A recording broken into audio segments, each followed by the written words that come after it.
Hi guys, welcome back to yet another episode on my YouTube channel. Hopefully, before I'll be treating you guys well. And in this episode, we're going to talk about the upcoming projects at Lentor, mainly Lentoria and Lentor Mansion. So with the upcoming pipeline projects in Lentor, coupled with Lentor Modern, Lentor Hills and Hillock Green already launched, there are actually concerns of an upcoming oversupply in the Lentor area, which might cause the current buyers to face heavy competition when trying to sell their units 3 to 5 years later. But is this really true? So today we're going to cover a few things. Number one, we're going to compare the upcoming Lentoria and Lentor Mansion. What are the pros and cons of each development and which one you should go for. And number two, how to take advantage of the new GFA harmonization ruling and the differing land bids to make a wise purchase decision. And number three, what are the units to avoid and what is a good entry price to enter today. Hi guys, I'm Rodney here from JNA Real Estate PropNext. So my team and I have sold over 1,800 homes in the last 2 years, and more importantly, we have also helped countless investors achieve more than 100% return on equity in their property investing journey in a very short time. So if you do have any real estate needs or any questions on that matter, feel free to contact me at my information down below.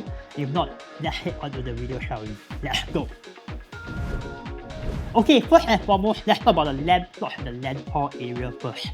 At the current juncture, there are already a total of 6 confirmed sites in the Lentor area, with the latest tender at Lentor Central being won again by Gokul Land and Hong Leong at $982 per square feet per plot ratio. So it's very interesting to know that out of the 6 land plots in the Lentor area, 5 were actually won by Gokul Land Hong Leong, and Hillock Green is the only development out of the 6 that has a different developer in Soyview and Chinacom.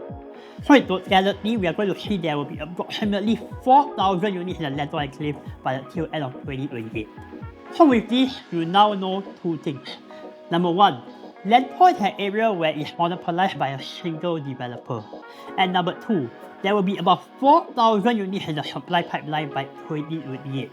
Knowing this, how do you take advantage of this situation? I'll cover this later in the video, but before that, let's talk about the first upcoming development, Lentoria.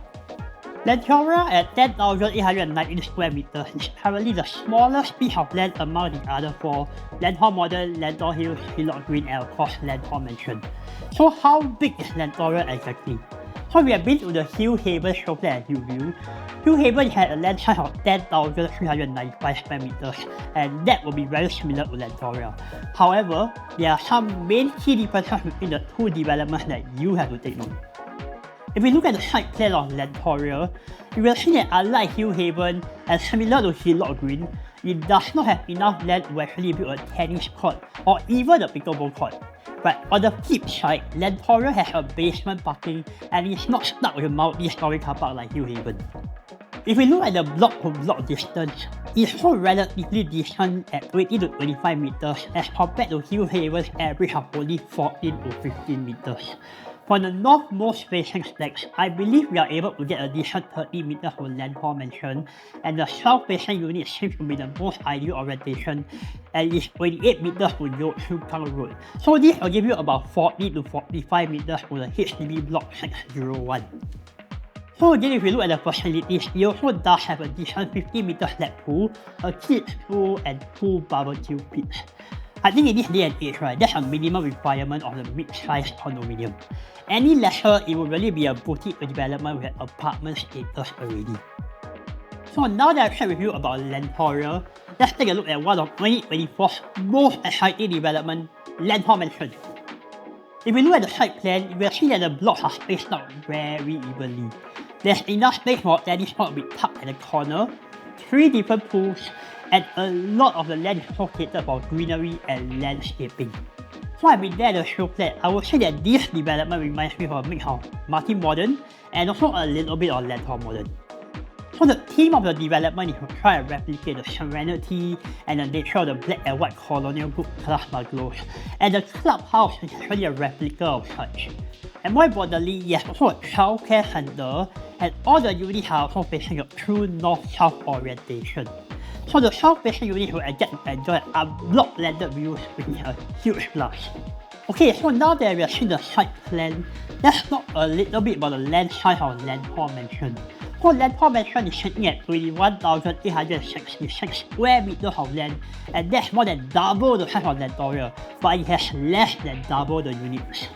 So if we take a look and compare the 5 developments at Lentor today, Lentor Mansion has the least dense development with a ratio of 1:41 square meters for every unit, which means that with the large land size, the developer also spaced out the units adequately for the residents to enjoy the landscaping and amenities. Lentoria has also a similar ratio at 1:40.5 square meters, but the development is sitting in a much smaller piece of land. As you may know, Lentor Mansion is the first development to be affected by URA's new harmonization ruling, resulting in the development having very good density and landscaping. But you may ask, A, how does the new harmonization ruling affect the density of the development?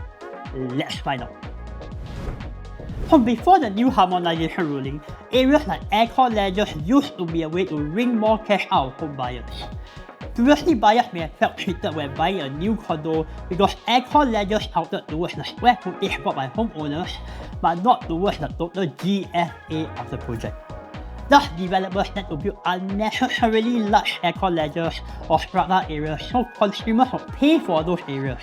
So residential blocks will then occupy more land, leaving less space for landscaping and facilities. In fact, when I did a study of condominiums that were built post-2016 started to have larger and larger aircon ledges and smaller living areas. But with Lentor Mansion affected under the new harmonization ruling, it does not make sense for developers to do that anymore, and planning of the residential blocks will then be more effective. In fact, for Lentor Mansion, the aircon ledges are all nicely tucked away at the back of the kitchen instead of outside the common rooms. Now that we talk about the planning of the development, let's take a look at the unit type breakdown. Let's go. So in terms of the unit breakdown, we will see that both developments cater majority of their units for their 2-bedroom types. Lentoria is catering 120 out of 267 for their 2-bedders, while Lentor Mansion has catered 214 units out of 533 for their 2 bedrooms. In fact, for both developments, there will be more 2 bedrooms than 3 bedrooms.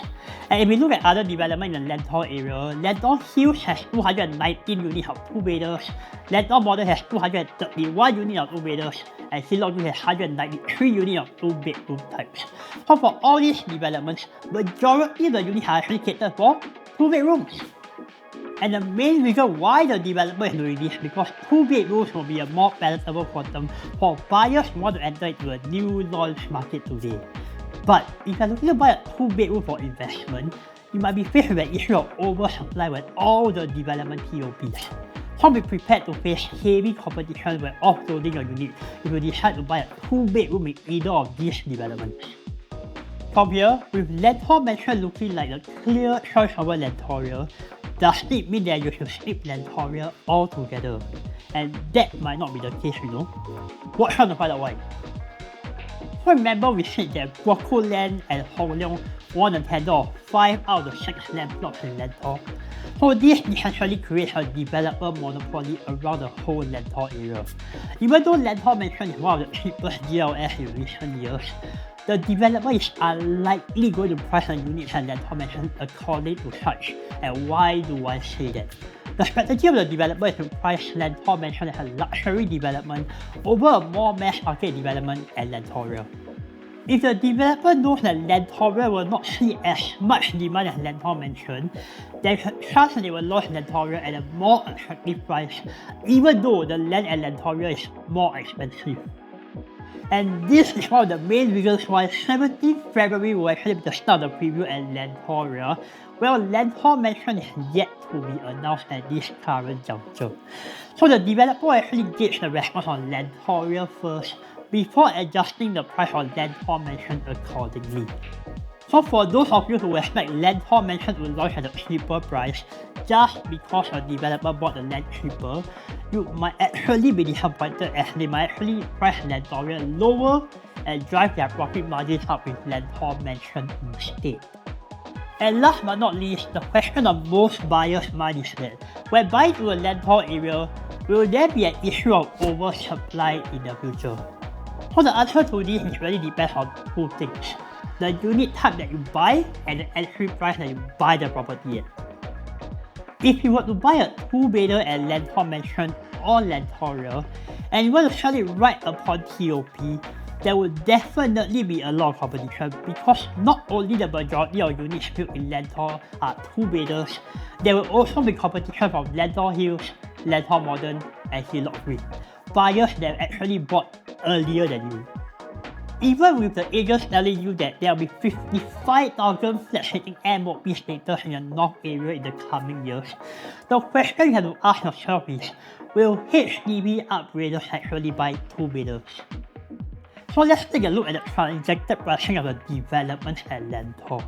You can see that for the 3-bedroom compact layouts in Lentor, units are sold at an average of $1.8 million to $2.3 million. So to determine the right entry price, you should only enter units that are within the lower range of the transacted pricing. This is to say that I will not buy a 3-bedroom compact that costs anything more than $1.95 million. If I get anything below $1.8 million, I'll buy immediately. So for the 3-bedroom premium, units are sold at a price of $2.03 million to $2.6 million. So for me, I would want to keep my purchase under $2.3 million. For the 4-bedroom selling at $2.38 million to $3.4 million, I will not pay anything more than $2.8 million to ensure that I have enough buffer to exit the property for profit margins when the development TOPs. So in conclusion, should you buy into the Lentor Transformation? The answer is yes, but on condition that I will only enter at the right entry price. But to hedge my risk, I will minimally buy a 3-bedroom, 4 or 5-bedroom. I will avoid the 2-bedroom and I foresee an upcoming oversupply problem when it TOPs. Alright, so we actually come to the end of this video. So if this video has value added to you in one way or another, do me a favor by hitting the like button and also subscribing to my channel. So for you viewers out there, I just want to wish all of you guys a happy Lunar New Year for the Year of the Dragon. I hope this will be a smooth sailing one for you. If not, I'll see you in the next one. Do take care and bye bye. Voila!